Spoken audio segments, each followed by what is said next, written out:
A voi la linea, ben ritrovati allora con l'informazione su Telefriuli, il contenitore, gli approfondimenti su quanto accade nella nostra regione. Questa mattina a Cussignaco è stato inaugurato il primo dei 7 ambulatori infermieristici di quartiere di Udine. Si tratta di un servizio realizzato avvalendosi dei professionisti e dei volontari della Croce Rossa Italiana, finanziato investendo i fondi devoluti attraverso il 5 per 1000.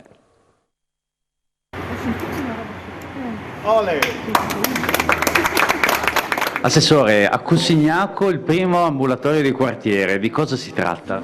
Si tratta di un'iniziativa messa in campo dal Comune grazie alla generosità dei cittadini udinesi, perché viene finanziata con i soldi del 5 per 1000 che generosamente gli udinesi hanno devoluto al Comune. L'ambulatorio di quartiere è un luogo nel quale opera una infermiera della Croce Rossa, un'infermiera professionista, quindi vuol dire iscritta e con tutti i livelli assicurativi e di garanzia che vengono assicurati, e eroga delle prestazioni sanitarie di base che ci sono state autorizzate dal Dipartimento di Prevenzione, quindi dall'azienda sanitaria, che sono piccole medicazioni, iniezioni sottocutanee, ma soprattutto è un luogo nel quale le persone possono venire quando hanno dei bisogni di salute e in qualche modo, mi riferisco soprattutto agli anziani, hanno difficoltà a accedere ai servizi. Quindi diciamo che è un posto dove le persone, soprattutto le più fragili e più anziane, vengono prese per mano e vengono accompagnate nel percorso che porta alla ricerca delle risposte a quelli che sono soprattutto bisogni di salute, ma non solo, perché è anche un luogo in qualche modo di ascolto, dove magari le persone più fragili e le persone più anziane possono trovare le condizioni ottimali, il comfort, il calore, fra virgolette, del volontariato che può ascoltarle. Ho detto volontariato perché qua verranno anche le associazioni di volontariato che si mettono a disposizione per collaborare a questo progetto appunto dell'infermiera di quartiere. Questa è solo la prima tappa, quali saranno i prossimi ambulatori? E gli ambulatori verranno inaugurati adesso successivamente ogni giorno, perché con questa settimana si è organizzato l'apertura grazie alla collaborazione con Croce Rossa, con la quale abbiamo fatto la convenzione. Il Comune ha fatto la convenzione e i successivi saranno a Sant'Osvaldo, a Paderno, quartiere dei Rizzi, in via Pastrengo la sede di Croce Rossa che servirà Udine Centro, e successivamente cercheremo anche di dare risposta a alcuni quartieri che in questo momento sono stati accorpati. Questi sono dei punti di erogazione di servizi di base, ma soprattutto di accoglienza e di ascolto delle persone che hanno bisogni di salute o sociosanitari e che pertanto, come dicevo prima, vengono prese per mano, però poi sulla base di questi ambulatori noi contiamo di sviluppare tutto un percorso di servizi alle persone più fragili, avvalendoci soprattutto anche del volontariato, perché le risposte sanitarie strutturate sono efficientemente organizzate e messe in campo dalla Regione. Noi cerchiamo di mettere in piedi, con oggi, cominciare a costruire quell'anello di congiunzione fra i bisogni sociali e i bisogni sanitari, e soprattutto un posto sempre aperto dove le persone possono bussare e trovano l'infermiera, che appunto è la persona che li accoglie, li conforta, li assiste e li prende per mano. Qui una volta, tempo fa, anni fa, c'era questo servizio, anche se in un'altra forma. Vice Sindaco, il primo ambulatorio di quartiere della sua Cussignaco, è felice? Sì, sono veramente molto felice, devo veramente ringraziare l'assessore collega Giovanni Barilari che ha messo in piedi e ha impostato queste sedi nei quartieri, queste sedi ambulatoriali. Siamo partiti da qui, qui c'è la sede effettivamente, c'è l'immobile, no? Quindi tutto perfetto. Diciamo che però storicamente da qui partì il primo ambulatorio di quartiere per la città di Udine, delle circoscrizioni, e qui c'era all'inizio, è partito con una suora infermiera, mi ricordo ancora, ero giovane e mi ricordo questo, quindi diciamo che è un po' la tradizione, siamo partiti da qui.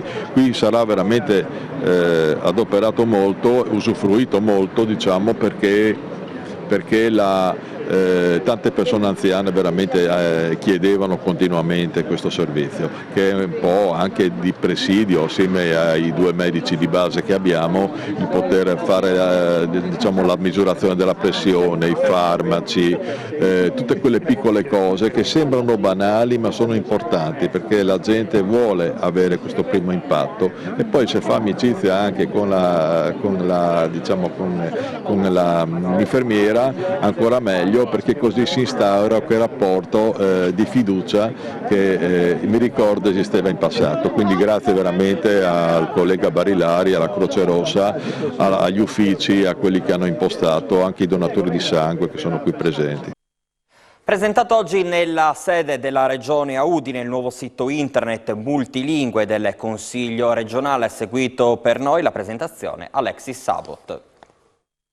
Oggi la presentazione del sito web multilingue del Consiglio regionale, insomma sempre più importante la valorizzazione delle lingue ma anche della lingua friulana. Più che altro andiamo a colmare una lacuna che c'era effettivamente. Noi puntiamo, questa amministrazione in modo particolare sta puntando tantissimo sulle lingue minoritarie per tutta una serie di motivazioni, oltre che di carattere culturale, linguistico e identitario, come ripetiamo spesso, anche a salvaguardia della nostra stessa specialità, che trova ormai la sua esistenza sostanzialmente solo nel fatto che in Friuli Venezia Giulia si parlino 4 lingue. Il vulnus è quello di aver trovato un sito istituzionale che non era tradotto in tutte le lingue, che oggi con questa iniziativa del Consiglio regionale, a cui l'amministrazione ha voluto dare un supporto per la parte tecnica, riusciamo a presentare un percorso che va a concludersi con la presentazione e quindi con la possibilità di consultare anche quel sito in tutte le lingue riconosciute in Friuli Venezia Giulia. Quanto è importante essere presenti anche nel sito del Consiglio regionale con la lingua friulana?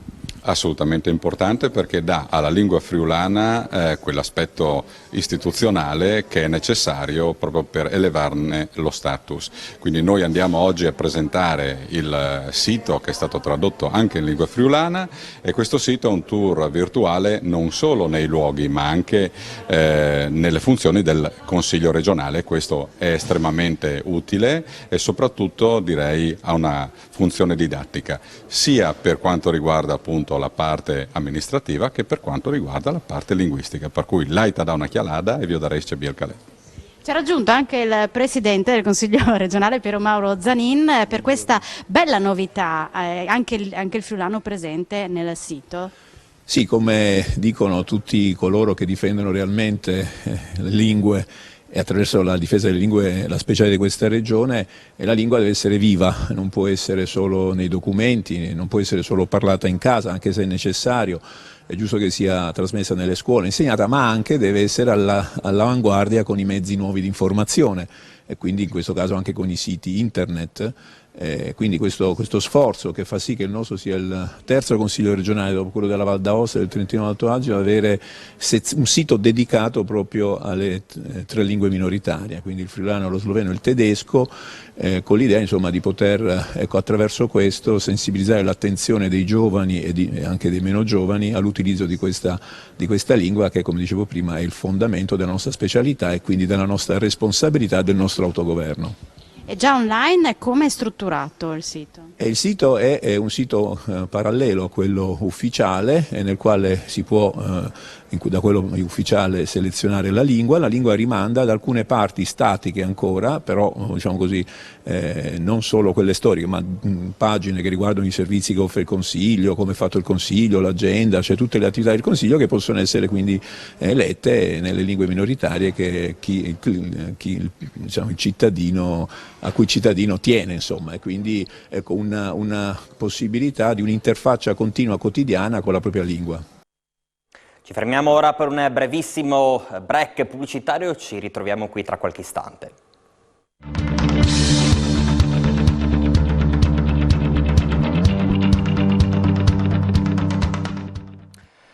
Torniamo a parlare della rissa avvenuta ieri pomeriggio in via Leopardi a Udine. 5 le persone che sono state arrestate mentre un agente della polizia locale è rimasto ferito. Poco fa sono andati a trovare lo stesso agente ferito, il sindaco di Udine Pietro Fontanini, con l'assessore alla sicurezza Alessandro Ciani. Il sindaco ha portato la sua solidarietà nella sede della polizia locale, chiedendo più controlli alle forze dell'ordine e un maggiore utilizzo del DASPO. A seguire l'incontro per noi c'è Daniele Paroni. Grazie della linea. A poche ore dalla rissa e anche dall'aggressione di un agente della polizia locale, il sindaco e altre autorità sono venute qui a manifestare solidarietà alla polizia locale. Lo ha detto a chiare lettere, è ora di finirla. Sì, è ora di finirla, perché non si può accettare che i tutori dell'ordine, della sicurezza siano aggrediti da queste persone che sono ospiti, tra l'altro non sempre desiderati perché arrivano clandestinamente, tra l'altro gente che spaccia droga, oggetto già di altri provvedimenti di espulsione, che hanno commesso questo grave episodio ieri, nel primo pomeriggio, nei confronti di un agente della nostra polizia locale. Quindi questa situazione non è accettabile. Io oggi sono venuto qui proprio per dire al nostro comandante e a tutti i suoi agenti che il Comune è vicino, che il Comune vuole che in quest'area della città sia riportato l'ordine, li ringrazia per la loro presenza, massima solidarietà, però chiediamo anche alle altre forze di polizia, alla Polizia di Stato, ai Carabinieri e in particolare a chi ha in mano l'ordine pubblico della città, che non è il sindaco. Purtroppo io non ho potere di prendere decisioni, ma sono altri organismi, di essere più determinati con misure efficaci per riportare sicurezza in quest'area della città di Udine. Sindaco, si è capito cosa è successo ieri? È successo che in pratica due bande di spacciatori si sono azzuffate. Probabilmente questo è un territorio importante per lo spaccio della droga e quindi gente che non frequentava quest'area è arrivata e ha creato un malcontento da parte degli altri che erano presenti in quest'area. Però stiamo parlando di un'attività criminale, perché lo spaccio della droga è un crimine, è perseguito dalle leggi dello Stato e chiaramente hanno fatto bene i nostri agenti a intervenire a bloccare queste persone. Assessore Ciani, di fatto il DASPO sembra la misura più efficace, i 5 fermati non erano sconosciuti alla giustizia. Sì, la misura del DASPO è stato inserito nel regolamento di polizia urbana da questa amministrazione ed è uno strumento utile e importante che va assolutamente implementato. Però è inaccettabile che ci siano persone che hanno dei precedenti molto più gravi rispetto a un semplice DASPO, quindi procedimenti per spaccio di droga, precedenti per aggressione a pubblici ufficiali, risse, addirittura decreti di espulsione e che girano liberamente nelle nostre città. Questo è un qualcosa di inaccettabile per tutti i residenti, per i cittadini, per le stesse forze dell'ordine che lavorano ogni giorno e si mettono a rischio la loro incolumità per garantire la civile convivenza nelle nostre città, e che poi vedono queste persone che, nonostante gli arresti, nonostante tutta l'attività che viene posta in essere, continua a girare liberamente. Questo è inaccettabile e non è giusto per le nostre città. Comandante Del Longo, ieri è stato utilizzato addirittura un macete, ma per voi è difficile lavorare perché le norme forse andrebbero cambiate? Ma sicuramente finché abbiamo queste norme non è che riusciamo a fermare questi fenomeni. Possiamo adottare tutte le misure amministrative che ci sono, ma non sono sufficienti, quindi bisogna incidere e mi auguro che si cominci a valutare l'adozione di norme adeguate per poter far fronte a queste situazioni. Lei lo ha detto prima, il timore anche di essere indagati qualche volta. Sì, se continuiamo a essere indagati noi che tuteliamo la sicurezza pubblica, mentre quelli che arrestiamo il giorno dopo sono fuori per strada, voi capite che c'è qualcosa che non funziona. E io vado da Paolo Foramiti, consigliere comunale. C'è un dettaglio, c'è una panchina che è molto utilizzata da queste parti. Sì, la solidarietà dei residenti e dei cittadini udinesi verso le forze dell'ordine chiaramente è totale, e in particolare verso la gente che ha sperimentato personalmente la violenza in queste occasioni, dei delinquenti.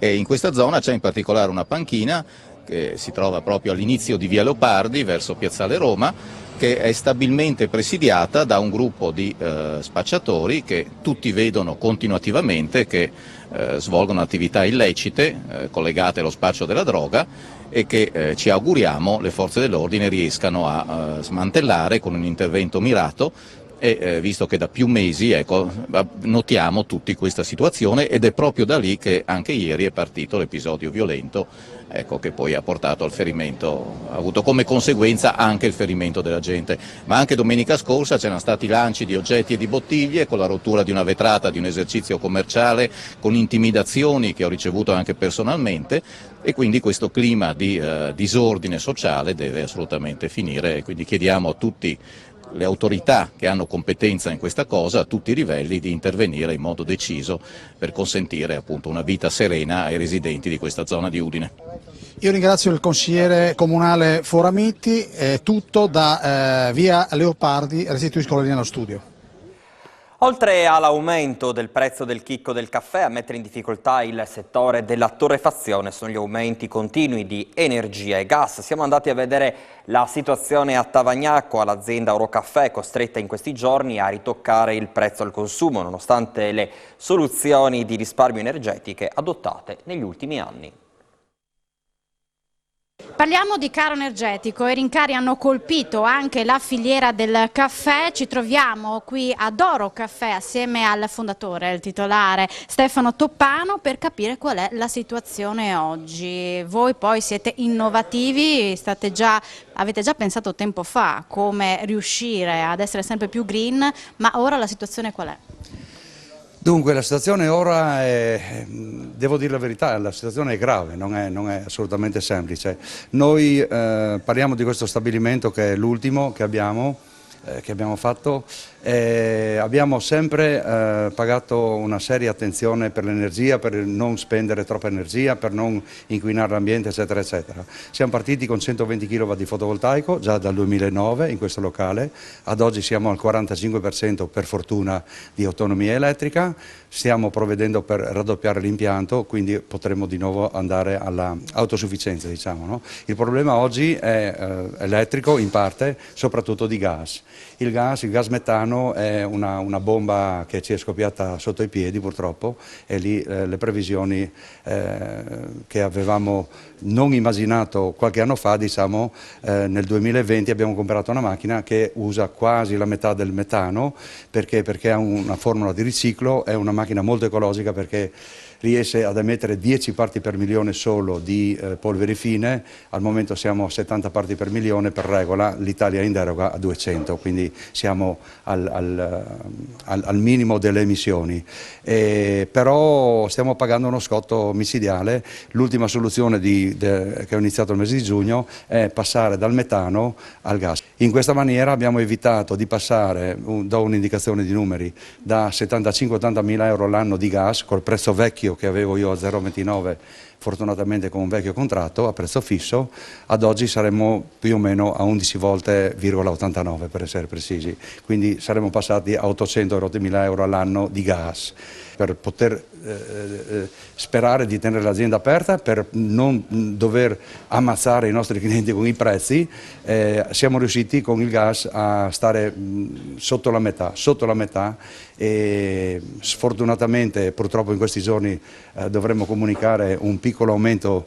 L'ultimo l'abbiamo fatto un anno fa, dovremo comunicare questo aumento alla nostra clientela, che è dovuto essenzialmente non ai problemi di trasporto come altre volte, ma al problema energetico, quindi l'energia elettrica e gas o metano che sia. Tra l'altro anche a voi è aumentato il prezzo del caffè? In maniera esorbitante. Un anno fa è aumentata la borsa, il caffè viene trattato in borsa, credo che in molti lo sappiano, viene trattato in dollari. E quindi noi abbiamo subito prima un esorbitante aumento dei prezzi di trasporto, oggi stiamo pagando più di 3 volte a container per mandare o per reperire, perché arriva il caffè dal Brasile e ci costa più o meno 12.000 euro, 10.000 euro, 12.000 euro di trasporto. E quindi il dollaro abbiamo perso oggi, in questi giorni siamo con l'euro a un 20% in meno di capacità. Ritorniamo invece alla nostra tazzina finale del caffè. Io oggi lo pago 1,30 euro qui ad Eurocaffè, però in previsione futura diceva che potrebbe esserci un piccolo aumento, però insomma la qualità c'è e il cliente finale lo apprezza comunque. Sì, il cliente finale, io ricordo quando l'abbiamo aumentato un anno e mezzo fa, mi sono messo in anonimo nei nostri bar e vedevo la faccia della gente, analizzavo, cercavo e arrivava a dire quant'è? 2,60, no? Due caffè. Si guardavano e dicevano però le bon, no? Nessuno si lamentavano automaticamente un po' del prezzo, però commentavano che era buono. Noi non abbiamo mai dimenticato e abbandonato la qualità nel modo più assoluto. Purtroppo il caffè è una miscela di macchine, massinini, acqua calda, energia, trasporti e di tutto, e il prezzo di 1,30 ad oggi sarebbe il minimo dovuto per quel che mi riguarda, per quello che in Italia è il paese al mondo dove si paga meno il caffè. Andiamo in Austria, in Germania 1,70, 2,30, 2,40. Purtroppo non è il momento di parlare di aumenti, non sarebbe il momento, perché tutto aumenta e tutte le economie familiari soffrono adesso, no? C'è un momento critico, però per poter mantenere aperti i nostri locali, i nostri bar e ristoranti, purtroppo la pizza, lo spaghetto e il caffè dovranno aumentare un pochino. Questa è la mia opinione, per rimanere vivi, se no chiudiamo tutti. Questa quindi l'amara considerazione appunto del nostro commerciante. Dopo la mozione approvata all'unanimità in Consiglio regionale, nuova iniziativa politica in regione a sostegno delle donne iraniane. Però ci sembrava, insomma, anche da... Escludere l'Iran dagli imminenti campionati del mondo di calcio per rendere tangibile l'indignazione causata dai recenti assassini e dalle violazioni quotidiane dei diritti delle donne nella Repubblica Islamica. È questa la proposta che sarà lanciata dal presidente del Consiglio regionale, Piero Mauro Zanin, in una lettera che verrà indirizzata al Premier, al ministro dello sport del nuovo governo italiano. L'annuncio è arrivato a Udine nel corso di un incontro che ha messo a fuoco l'importanza della mozione di solidarietà e vicinanza alle donne iraniane presentata dalla consigliera regionale Maddalena Spagnolo e sottoscritta lo scorso 3 ottobre da tutti i gruppi politici dell'Aula. Sì, oltre che l'aver approvato all'unanimità, quindi la posizione del Consiglio regionale unanime a sostegno dei diritti violati delle donne in Iran, anche la proposta di questo ordine del giorno in tutti gli altri consigli regionali, quindi come vicepresidente della conferenza dei presidenti farò presente questa mozione anche a Roma il prossimo giovedì che sarò giù, in modo che tutti i consigli la possano approvare, e farei anche una nota ufficiale al governo, al nuovo governo, al primo ministro, al ministro dello sport, perché intervenga affinché sia boicottata la presenza dell'Iran nei prossimi mondiali in Qatar, e poi anche la possibilità di esporre uno striscione del nome della prima donna uccisa per la questione del velo, in modo che insomma questo rimanga a monito di tutti. La mozione di vicinanza e solidarietà alle donne iraniane che lottano per i diritti civili è stata approvata all'unanimità dal Consiglio regionale del Friuli Venezia Giulia. Il giorno seguente, dopo una veloce trasmissione al Consiglio della Lombardia, è stata approvata in Lombardia. So che è stata depositata anche in Veneto. Credo che sia un importante segnale per significare la vicinanza delle istituzioni ai propri cittadini e a queste situazioni che richiedono la vicinanza di tutti. All'incontro hanno partecipato Barak Darvishi e Taher Jafarizad, dissidenti iraniani che vivono da anni in Friuli Venezia Giulia e fanno parte dell'associazione Neda Day, intitolata ad una giovane vittima del regime. È un dovere nostro, visto che abbiamo messo in trappola le donne e nessuno di noi ha fatto un'autocritica. Io faccio un'autocritica a tutti i maschi che sono rimasti indifferenti nei confronti delle donne. Da quel momento le donne hanno perso ABC dei diritti. Una volta, mi ricordo, io ero presente in Iran prima del 1979, le donne avevano gli stessi diritti che hanno le donne italiane, le stesse, con la minigonna. 95% delle donne non portava il velo, però quando questi criminali della Repubblica Islamica hanno preso il potere, hanno imposto alle donne le leggi arcaiche che risalgono a 1400 anni fa. Com'è possibile dire ad una donna che tu, secondo le regole della Sharia, non puoi fare cantante solista? La tua testimonianza vale metà. Si devono vergognare. Anche io, ha detto la donna iraniana che si batte per i diritti civili, sono stata frustata in piazza e una mia amica arrestata solo perché portava gli occhiali da sole. Presenti alla conferenza stampa anche Dusi Marcolin, presidente della Commissione regionale per le pari opportunità, e la consigliera di parità Anna Limpido. Dobbiamo assolutamente rappresentare, e non solo a parole ma anche con i fatti, la vicinanza, la solidarietà, perché si tratta di battaglie contro le discriminazioni, ma soprattutto per ristabilire quelli che sono i diritti civili delle donne e degli uomini, perché poi in realtà colpiscono tutta la fascia, diciamo, della popolazione. Era questo il nostro ultimo servizio approfondimento. L'informazione di Telefriuli termina qui, ci vedremo nei prossimi appuntamenti. Grazie ancora per l'attenzione.